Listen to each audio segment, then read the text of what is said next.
Can you guys believe this space? Oh my God, it's amazing. So guys, this show is so over the top that it spawned its own design trend called Regencycore. And I'm gonna show you today what it's about and how you can get some of it for your space.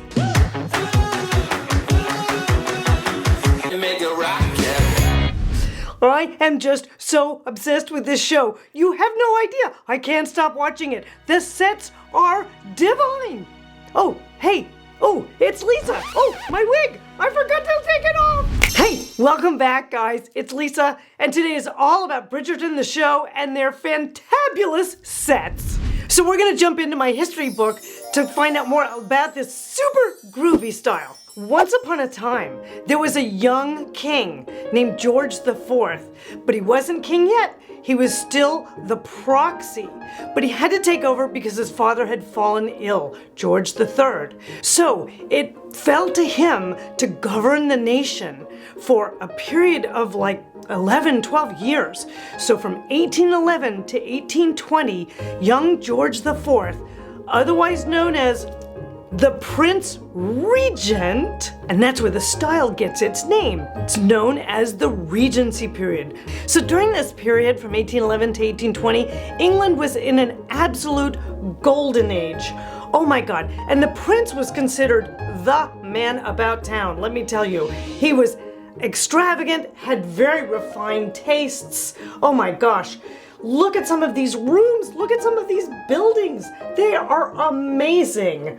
This outfit that he's wearing, this was while he was still Prince Regent. He wasn't even king yet. Design-wise, the Bridgerton sets captured that ostentatious, formal, regal, and very extravagant flavors. My gosh, look at this turquoise room. That's an actual room. That's not from the show.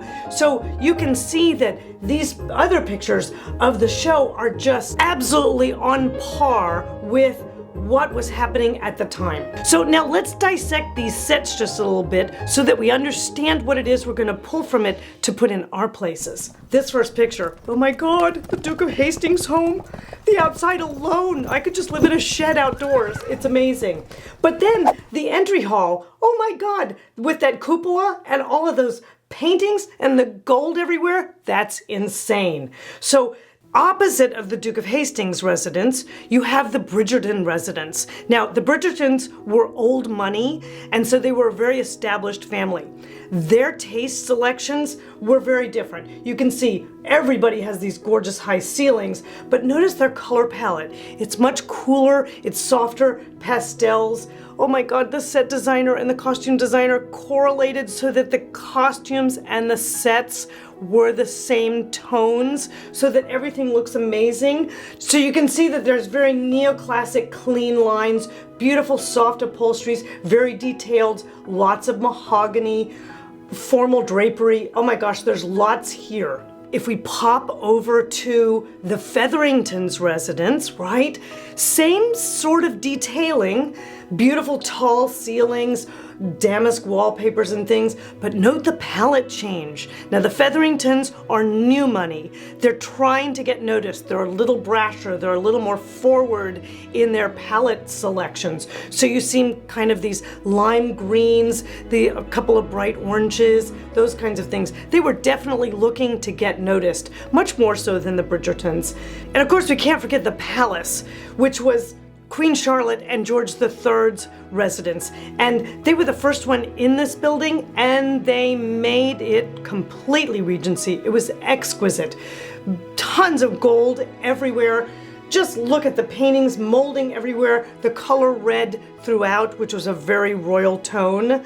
And what I have to say is those set designers that did the show, oh my gosh, they were super true to the period. So now if Regencycore is giving you the vapors, I'm gonna show you about 7 key elements that you need to be paying attention to so that you can maybe adopt some of to bring into your space. So number 1 is your palette.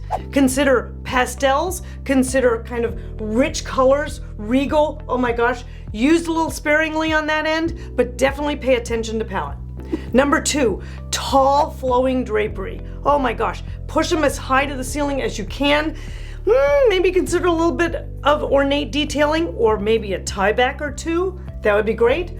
3, tons of finely scaled floral and damask wall coverings. Oh my gosh, they're everywhere in these rooms.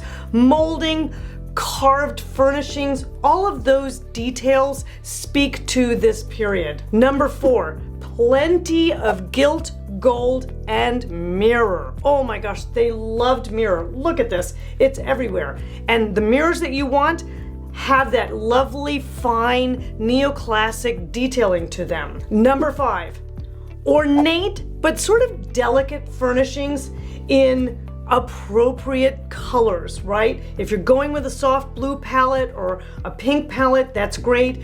Regal tones, if you're gonna add a pop of color to something, that'd be great. Consider mahogany wood frames, gilt wood frames, all of those are good options. Number 6 is marquetry and inlaid wood case pieces. Now, that's case pieces that have a lot of ornate detailing, like these little tables in this conversation piece. That's a perfect option. Number 7 is Wedgwood and other decorated ceramics. They were having a bit of a moment in this period, and Wedgwood came up with their Jasperware around this time. So Wedgwood and the color Wedgwood blue, which actually the Bridgerton's residence is based off of, was, the taste of the moment. And the last element you want to bring in to make your space definitely feel Regencycore and Bridgerton-esque is these guys. Okay, so if you're hot for this, here's some definitive Regency pieces that you definitely want to pursue getting a hold of. So number 1 is you definitely want to look at a Regency style crystal chandelier. Now there's a lot of them around. You can get real ones or you can get faux ones. Faux ones will be much more reasonable. Number 2, you definitely have to have that focal point gold mirror. There's a beautiful one. I'm going to link it down below. This one's from Anthropology, but there's a lot of them out there. Good choices. Number 3 is vases. Oh my, you can do them in cut crystal, you can do them as shaped urns, or if you're really on top of it, you can get a Wedgwood Jasperware one. Oh, these are so beautiful. Number 4 is consider like a bergère accent chair or maybe something like a little settee that you're adding to your seating group. And you can do it in a linen, you can do it in a velvet, that's fabulous. A little stripe would be very appropriate for Regency. There's lots of different options there, but you definitely want to include a seating piece like that. And to go along with that little fabulous seating piece, number 5 is you definitely want a couple of little accent tables, and one must would be one of them to be gilt. One of them could be mahogany, but oh my gosh, look at this exquisite little reading on the side with the marble top. Something like that, very Regency. Now, the last thing that you're definitely gonna need is a tea set, because everyone in this series is drinking tea at all times. Now, this gorgeous collection is actually from Wedgwood, but find an antique one. Maybe your mama had a set. There's lots of places that you can get a lovely tea set.